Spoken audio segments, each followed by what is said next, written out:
မင်းကလေးငယ်လေးဟာလမ်းဘေးကမျက်ပင်တစ်ပင်ကိုအမှတ်မထင်ခုလိုက်ပါတယ်ပြီးတော့ဒီမျက်ပင်ကတထေးကြီးရဲ့မျက်စိကွယ်နေတာကိုပျောက်ကင်းစေနိုင်တယ်လို့ပြောလိုက်ပါတယ်ဒါကိုကြားတဲ့တက်တော်ဆောင်ကကလေးကရှောက်ပြောနေတာလို့ထင်ပြီးမျက်ပင်ကိုလွှင့်ပစ်လိုက်ပါတယ်မင်းကလေးငယ်လေးဟာဝမ်းနေပြီးငိုချလိုက်တဲ့အခါမှာတော့သူမရဲ့မျက်ရည်တွေဟာမျက်ပင်ပေါ်ကိုကျသွားခဲ့ပါတယ်အဲ့ဒီနောက်မှာတော့ခြောက်သွေ့နေတဲ့မျက်ပင်လေးဟာရုတ်တရက်ဆိုသလိုပွင့်လန်းလာပါတော့တယ်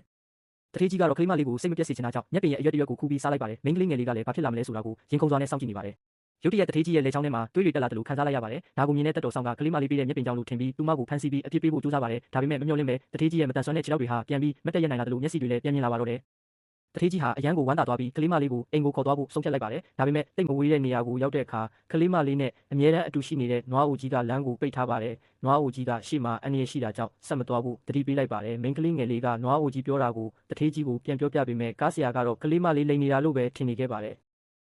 ဒါပေမဲ့စောစောကဖြစ်ရက်တွေကြောင့်တထေးကြီးကကလေးမလေးကိုယုံကြည်ဖို့ဆုံးဖြတ်လိုက်ပြီးလမ်းကြောင်းပြောင်းမောင်းဖို့ခိုင်းလိုက်ပါတယ်မမျှော်လင့်ပဲကားကိုနောက်ဆုတ်လိုက်တဲ့အချိန်မှာပဲတောင်ပေါ်ကနေကြောက်တုံးကြီးတုံးလှိမ့်ကျလာပါတော့တယ်တထေးကြီးဟာတုံးလှုပ်သွားပြီးဒီကလေးမလေးဟာကံကောင်းခြင်းတွေကိုယူဆောင်လာပြီးတဲ့သူလေးပဲလို့တွေးလိုက်ပါတယ်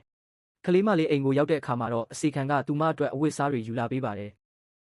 ဒါပေမဲ့ခွေးလေးကတော့ဒီအဝတ်စားတွေကညစ်ပတ်နေပြီးဝစ်လိုက်ရင်ခန္ဓာကိုယ်မှာအနီကွက်တွေအဲ့ဒီအချိန်မှာခွေးလေးကပြေးထွက်လာပြီးအဝတ်စားတွေကိုတိုက်ချလိုက်တဲ့အခါအဲ့ဒီအဝတ်စားတွေဟာမောက်မာတဲ့ဝမ်းကွဲအမတ်ပေါ်ကိုကျသွားပါတယ်ဝမ်းကွဲအမကသူမရဲ့အမေစီကိုပြေးသွားပြီးကလေးမလေးကသူမကိုအနိုင်ကျင့်ပါတယ်လို့တိုင်လိုက်ပါတယ်သူမရဲ့လက်မောင်းမှာအနီကွက်တွေပေါ်လာတာကိုမြင်တဲ့မိသားစုဝင်တွေကဒီကလေးမလေးကိုဆက်ထားရင်အန္တရာယ်တွေပဲရောက်လာလိမ့်မယ်လို့ထင်ကြပါတယ်အဲ့ဒီအချိန်မှာကလေးမလေးဟာသူမဆွဲထားတဲ့မိသားစုပုံတူပကြီးလေးကိုထုတ်ပြလိုက်ပါတယ်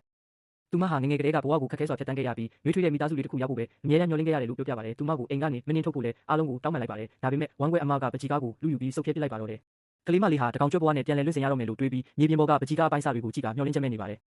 အဲ့ဒီအချိန်မှာပဲအိမ်ရှိမှာကားမဲရောင်တန်းကြီးဆိုက်ရောက်လာပြီးတထေးကြီးဟာခန့်ညားထဲဝါစွာနဲ့အိမ်ထဲကိုရုတ်တရက်ဝင်လာပါတော့တယ်မျက်ရည်တွေနဲ့ကလေးမလေးကိုမြင်လိုက်ရတဲ့အခါတထေးကြီးကဘယ်လိုမျိုးတုံ့ပြန်မလဲဆိုတာသိချင်ရင်တော့ကျွန်တော်တို့ရဲ့အကောင့်လေးကို follow လုပ်ပြီးစောင့်ကြည့်ပေးခဲ့ပါဦးနော်